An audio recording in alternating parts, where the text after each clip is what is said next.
नाज़रीन, इस वक्त मुल्क की सियासी और सिक्योरिटी सूरत हाल से मुताल्लिक़ गैर मामूली हलचल देखने में आ रही है। आला क़यादत के दरमियान अहम मुलाकातों का सिलसिला जारी है। पहले सदर जरदारी से फील्ड मार्शल की मुलाकात हुई, उसके बाद सदर और वज़ीर आज़म के दरमियान बड़ी बैठक हुई जिसमें मुल्क की मजमूई सियासी और सिक्योरिटी सूरत हाल पर तबादला ख्याल किया गया है।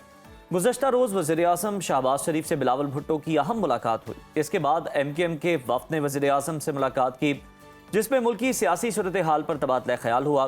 गुज़श्ता रोज़ ये भी पेशरफ सामने आई है, वज़ीर आज़म शहबाज शरीफ और वज़ीर आला खैबर पख्तूनख्वा सुहेल आफरीदी के दरमियान टेलीफोनिक रब्ता हुआ जिसमें वज़ीर आज़म ने उन्हें मुंतखब होने पर मुबारकबाद दी है। और वज़ीर आज़म ने जो कहा है कि जी मुल्क के मुफाद में विफाक आपके साथ मिलकर चलने को तैयार है, जिस पर वज़ीर आला खैबर पख्तूनख्वा सुहेल आफरीदी ने कहा है कि PTI ने हमेशा पुरअमन एहतजाज किया है और ये ऑप्शन जो है हमेशा उनके लिए खुला हुआ है। और इससे पहले खैबर पख्तूनख्वा के वज़ीर आला सुहेल आफरीदी बानी PTI से मुलाकात के लिए पहली बार अडयाला जेल पहुँचे तो उन्हें बानी PTI से मुलाकात की इजाज़त नहीं मिल सकी, जिस पर उन्होंने बहुत बरहमी का इजहार किया और वाज़े किया कि जी बानी PTI की रिहाई के लिए कानूनी तरीक़ाकार इस्तेमाल किया जाएगा।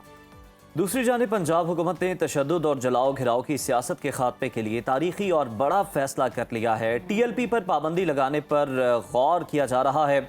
सरकारी एलामिया के मुताबिक सूबाई हुकूमत इंतहा पसंद जमात पर पाबंदी के लिए विफाक से सिफारिश करेगी। इंतहा पसंद जमात के सोशल मीडिया अकाउंट्स बंद और तमाम बैंक अकाउंट्स मुंजमद किए जाएंगे। पंजाब भर में TLP के खिलाफ क्रैकडाउन जारी है और 3000 से जायद कारकुनों को अब तक गिरफ्तार कर लिया गया है।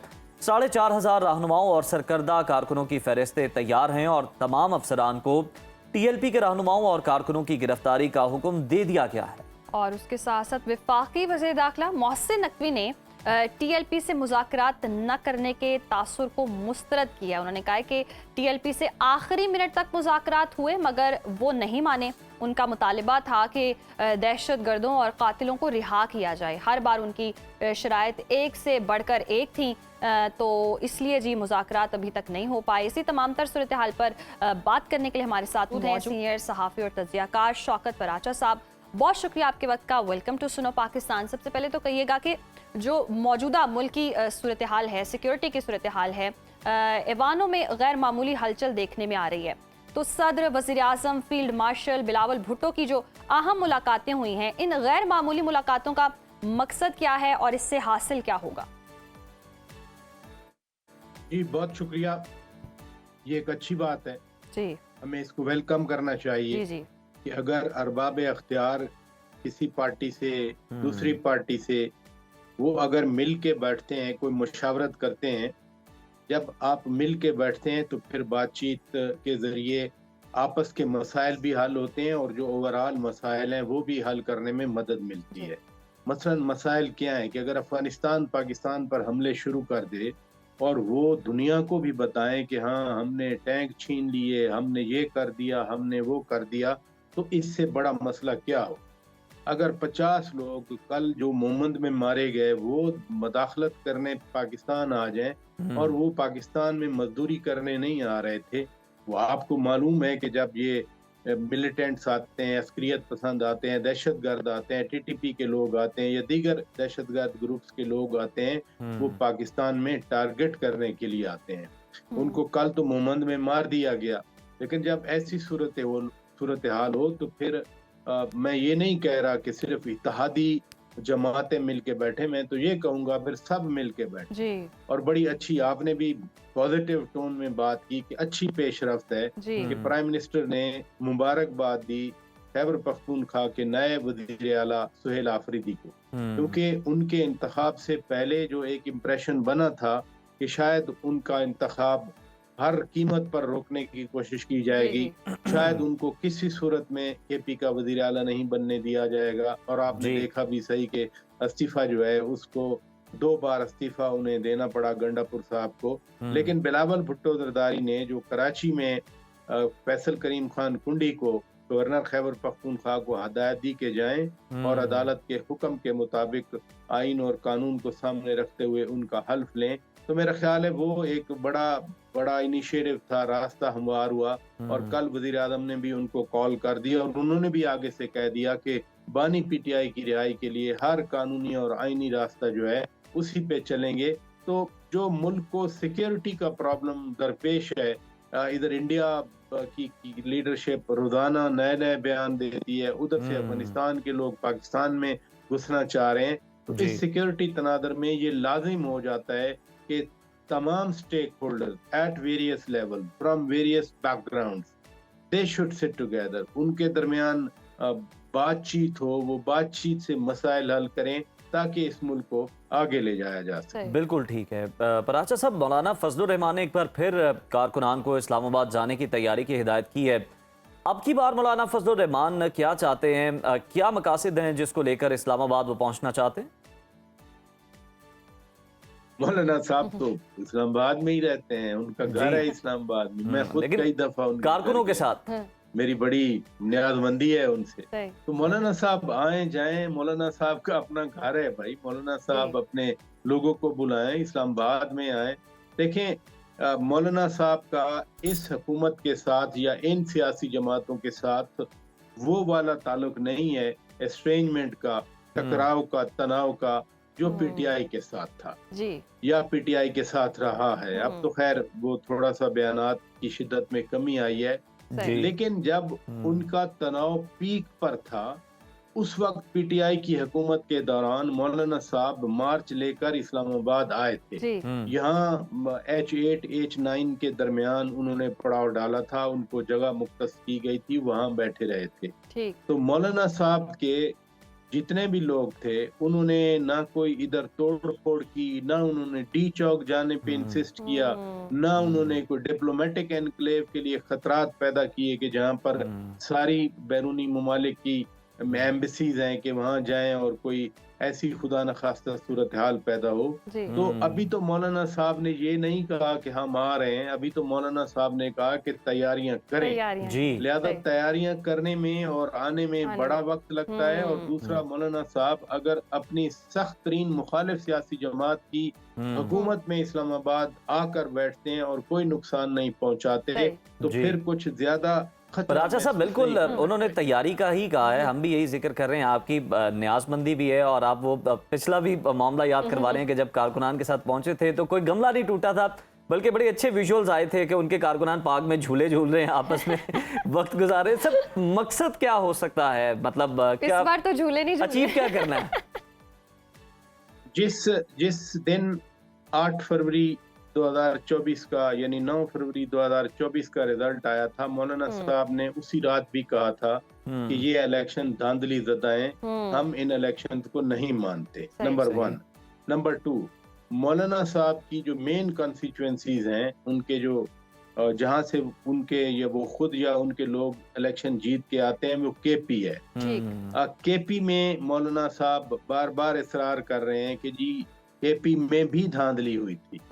अच्छा, नई हुकूमत बन रही है केपी में, मौलाना साहब का ग्रीवेंस है धांधली के हवाले से। वो जितना पूरे मुल्क की बात करें, लेकिन उनका जो पार्टी स्टेक है, उनका जाती स्टेक है, वो है केपी में, खैबर पख्तूनख्वा में, और सबसे बढ़कर डेरा इस्माइल खान में। अली अमीन खान गंडापुर के खिलाफ वो इलेक्शन लड़े थे। अली अमीन खान गंडापुर कामयाब हुए बड़ी सीट पे, उन्होंने छोटी सीट रिटेन की और बड़ी सीट पे यानी नेशनल असेंबली की सीट पे उनके भाई फैसल अमीन गंडापुर आकर असेंबली में बैठ गए। तो मौलाना साहब का जो प्राइम ग्रीवेंस है that is in Khyber Pakhtunkhwa.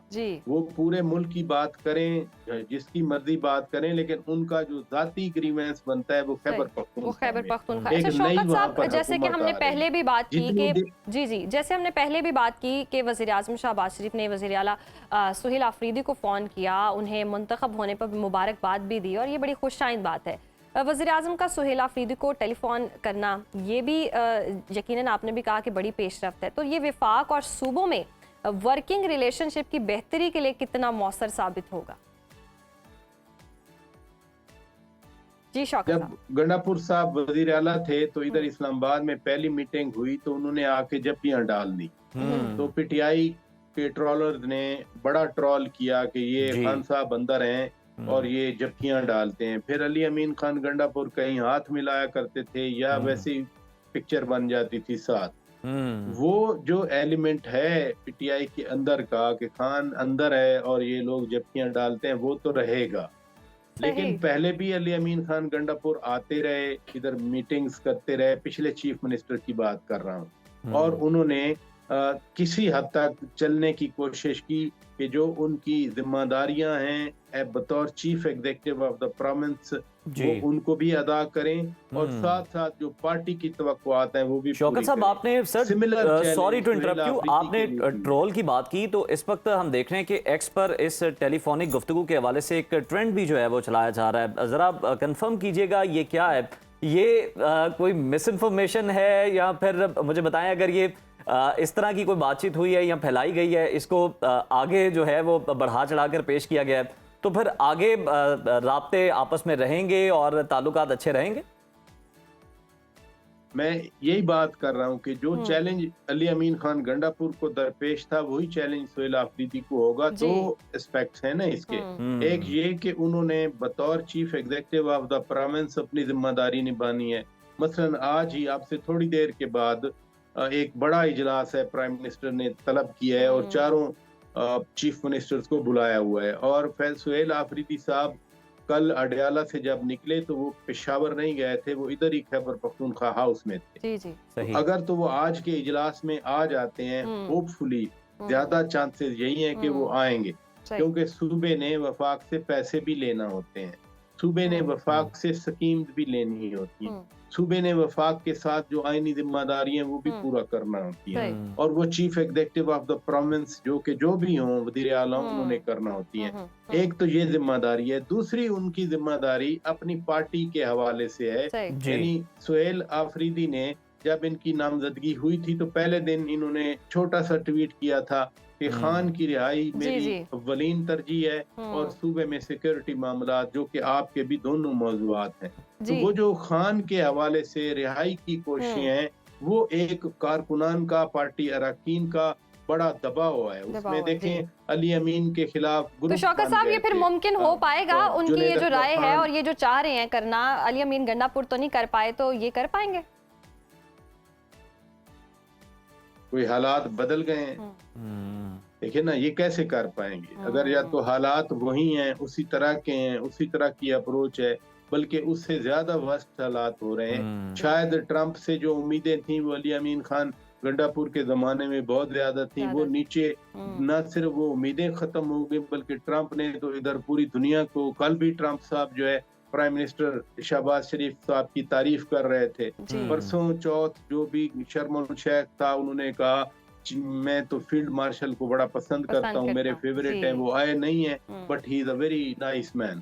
तो फिर इन हालात में जब आपके अंदर डोमेस्टिक जो एक आपके अंदर एक फीलिंग थी कि हम सड़कें बंद करके, शाहराएं बंद करके, तहरीक चला के, वो अक्टूबर वाली या नवंबर वाली, वो भी आपने ऑप्शन देख लिया कि आप कुछ नहीं कर पाए। और दूसरा आपका एक्सटर्नल एक अपील थी, एक ज़हन में था, एक फिगमेंट ऑफ थॉट था कि जी वो ट्रंप आएंगे तो वो हमें फेवर दिलवाएंगे, तो ट्रंप ने तो उल्टा आपके मुखालिफिन की तारीफें शुरू कर दी। तो अगर हालात नहीं बदले तो आउटकम कैसे बदले? बिल्कुल आप ठीक कह रहे हैं, हालात नहीं बदले तो आउटकम कैसे बदल सकता है, और कल की मुलाकात के हवाले से ही देख सकते हैं कि मुलाकात नहीं हो सकी। बहुत शुक्रिया शौकत बराचा साहब, सीनियर तज्जियाकार हमारे साथ मौजूद थे और तमाम तर जो मामलात हैं उन पर अपनी राय दे रहे थे। और अब देखना ये कि आज बड़ा हम इजलास होने जा रहा है, चारों सूबों के जो वज़रा आला हैं उन्हें भी वहाँ पर मदऊ किया गया है, और ज़्यादा चांसेस यही हैं कि सुहेल आफरीदी, बेशक कल उनकी अडयाला वो पहुँचे, अपने बानी से इमरान खान से मुलाकात नहीं हो सकी, लेकिन उसके बावजूद आज वो इजलास में शिरकत करेंगे, क्योंकि ख़ास तौर पर खैबर पख्तूनख्वा के अंदर दहशत गर्दी जो है वो बहुत ज़्यादा सर उठा रही है, और बहुत सारे चैलेंजेस इस तरह से हैं अमन व अमान को लेकर, जिनका हल जो है वो तजवीज़ होना ज़रूरी है। और आज मेरा ख्याल है इन्हीं मामलात पर बैठ के गौर भी किया जाए।